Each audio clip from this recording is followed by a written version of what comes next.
Bismillahirrahmanirrahim. Assalamualaikum warahmatullahi wabarakatuh. Perkenalkan kami dari kelompok 2 Prodi Pengembangan Masyarakat Islam. Kali ini kami mendapat tugas dari Bapak Sirajuddin Hasbi SIP untuk membuat bisnis model kanvas. Jadi kami membuat sebuah brand makanan yaitu jamur oishi. Kenapa kami menamakannya dengan jamur oishi? Karena oishi sendiri berasal dari bahasa Jepang yang artinya enak. Nah, dari kata oishi inilah yang menjadikan brand kami terlihat unik dan mampu menarik konsumen untuk tahu lebih lanjut alias ngepoin. Biasanya konsumen kan kalau ada produk baru atau brand baru sering kepo tuh, kayak ada produk baru loh, ada brand baru loh. Jualnya tuh di sini, mereknya ini, harganya segini. Nah, dari situ timbullah rasa ingin membelinya begitu. Kemudian dalam BMC ini ada 9 elemen of BMC Business Model Canvas. Yang pertama ada Value Proposition, kemudian Customer Segments, Channel, Customer Relationship, Revenue Streams, Key Resources, Key Partners, Key Activities, dan yang terakhir Cost Structure.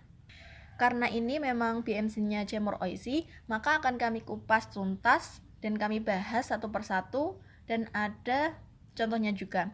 Yang pertama ada value proposition, nilai produk atau jasa apa yang ditawarkan. Karena idenya Jamur Oishi, maka yang ditawarkan produk ya, bukan jasa.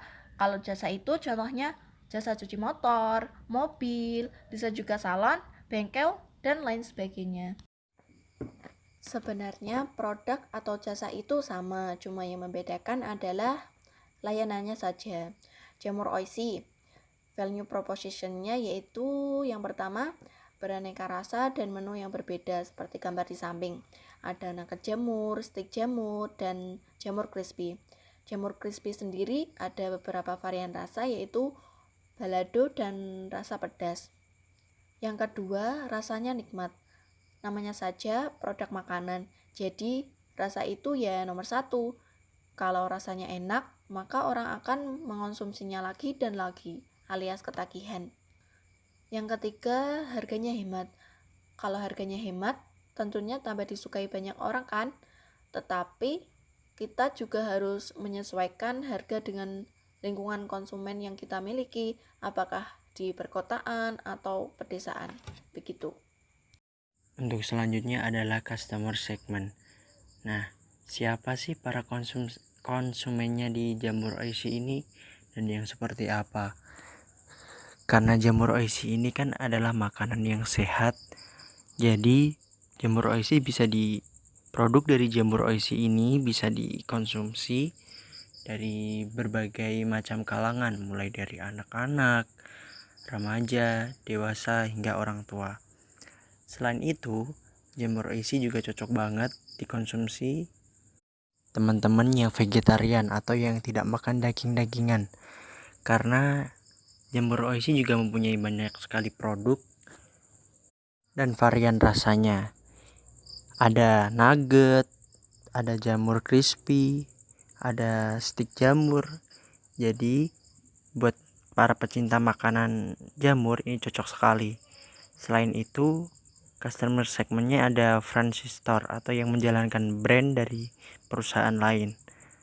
Ada juga masyarakat yang tertarik untuk usaha yang sama atau persis atau sejenis dengan nama atau merek mereka sendiri.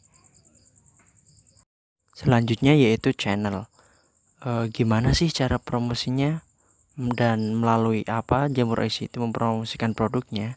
Nah, di jamur oishi sendiri terdapat 2 channel, yaitu melalui offline dan juga melalui online. Nah, di jalur offline, di jamur oishi biasanya memasang banner dan menyebar brosur di jalan, swalayan ataupun tempat-tempat yang ramai yang sering dikunjungi orang dan bisa dilihat orang. Selain jalur offline, jamur oishi juga punya di jalur online-nya, karena di zaman sekarang ini kita juga tidak lepas dari sosial media dan aplikasi online yang mempermudah kita untuk menjangkaunya, yaitu jamur oishi juga bermain di aplikasi Instagram, Facebook, WhatsApp, dan Shopee. Jadi buat teman-teman yang mau order bisa lebih mudah. Apalagi seperti kita ini yang anak milenial yang tidak akan lepas dari yang namanya gadget dan internet.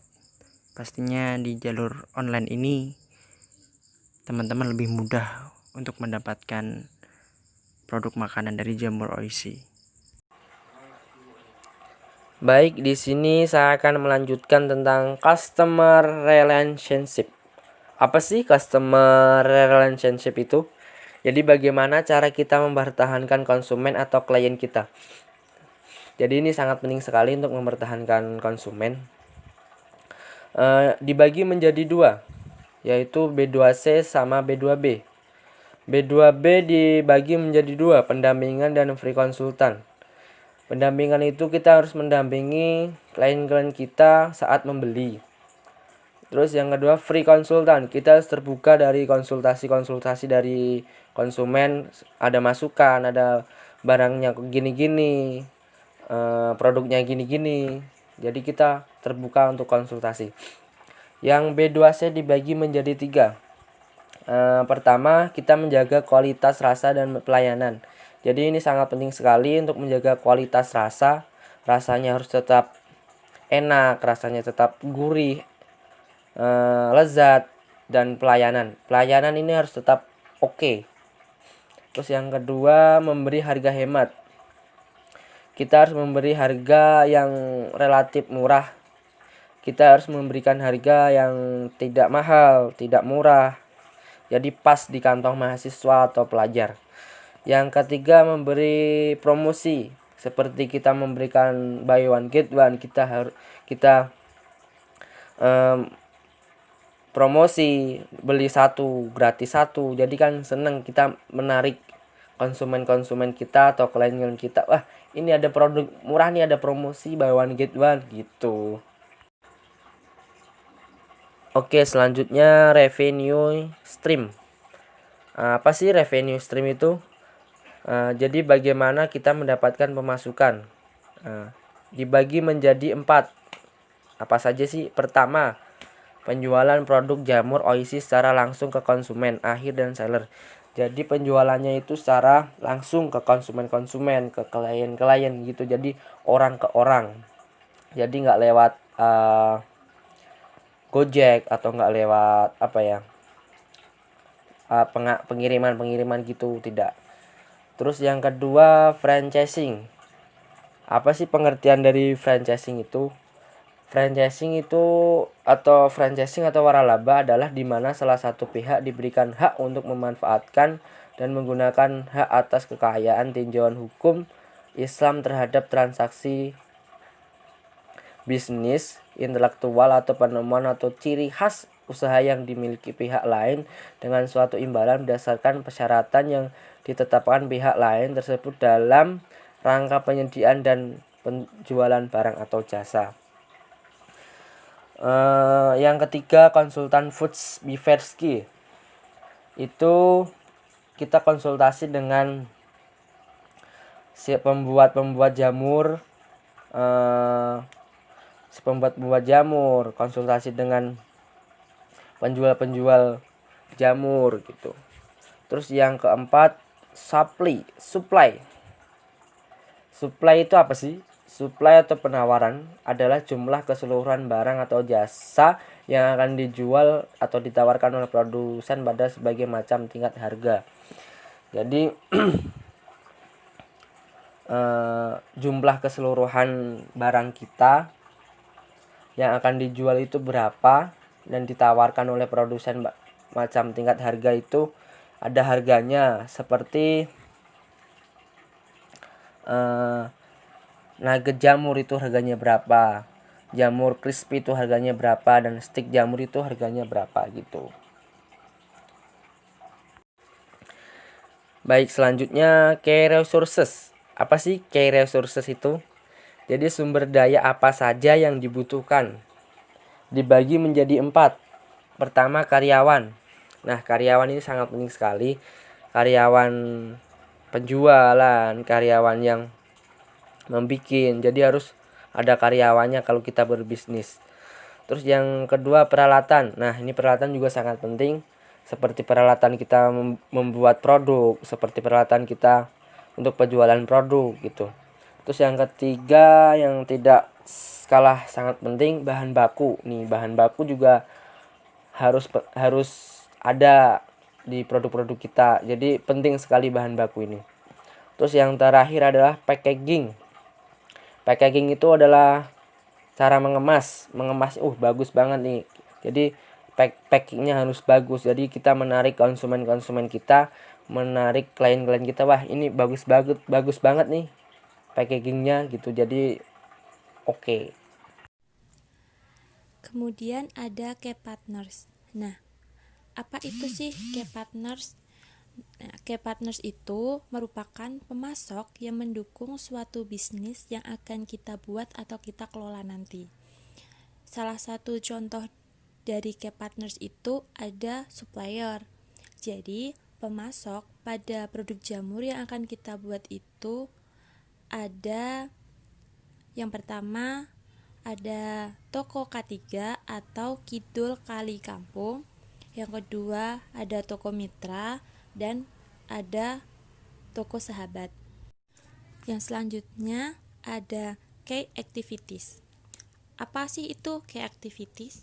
Jadi, key activities itu merupakan sebuah aktivitas yang akan kita lakukan pada suatu bisnis yang akan kita buat nanti. Jadi, suatu aktivitas yang kita lakukan untuk membuat snack jamur dengan cara memasak jamur untuk kita produksi atau kita kelola nanti. Dan yang terakhir ada cost structure. Nah, apa sih cost structure itu? Jadi, cost structure itu merupakan pengeluaran modal paling banyak saat pembuatan snack jamur yang akan kita buat nanti. Nah, pengeluaran modal paling banyak untuk kita membuat snack jamur itu adalah bahan-bahan. Kenapa sih bahan-bahan? Sebab bahan-bahan itu merupakan hal yang paling utama.